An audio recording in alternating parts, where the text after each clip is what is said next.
It was Tuesday, October 1, 1872, the time of year when nighttime temperatures in the Dragoon Mountains of southeast Arizona were cold, but the days sunny and comfortable. 3 hours after their dawn breakfast of fried bread and coffee, the men, including one-armed Brigadier General Oliver O. Howard, his aide-de-camp, Lieutenant Joseph A. Sladen, and one of their guides, the red-bearded Thomas J. Jeffords, were likely still sitting by their campfire. At mid-morning their wait ended abruptly when an Apache warrior carrying a long war spear, his face daubed with black and vermilion dye, galloped full speed into the camp on horseback. Scarcely a dozen feet from the now standing white men, he pulled his horse up, jumped down, and ran to Jeffords, where the two embraced each other warmly like long-lost friends.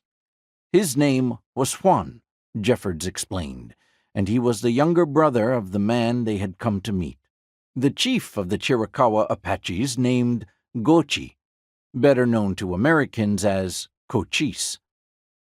Minutes later, 4 others arrived, led by a man wearing a yellow silk handkerchief around his black hair, who rode with unmistakable dignity.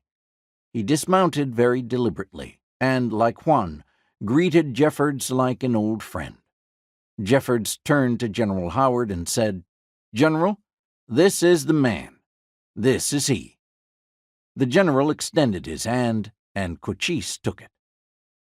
For this remarkable description of one of the most momentous meetings between white man and Indian in the entire history of the American West, but especially the Apaches, in what would become the states of Arizona and New Mexico, we can thank Lieutenant Sladen.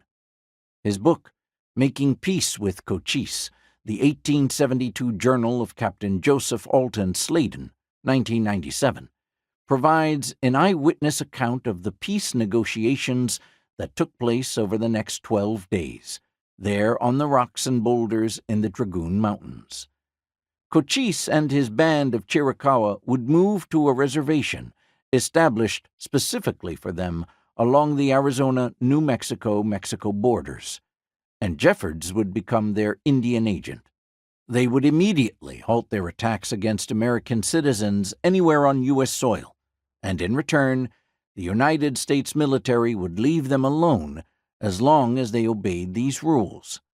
Specific details were never officially written or otherwise recorded.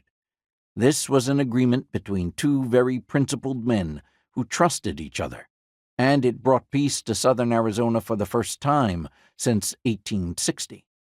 Even after Cochise died in 1874, his oldest son, Taza, continued to maintain the agreement.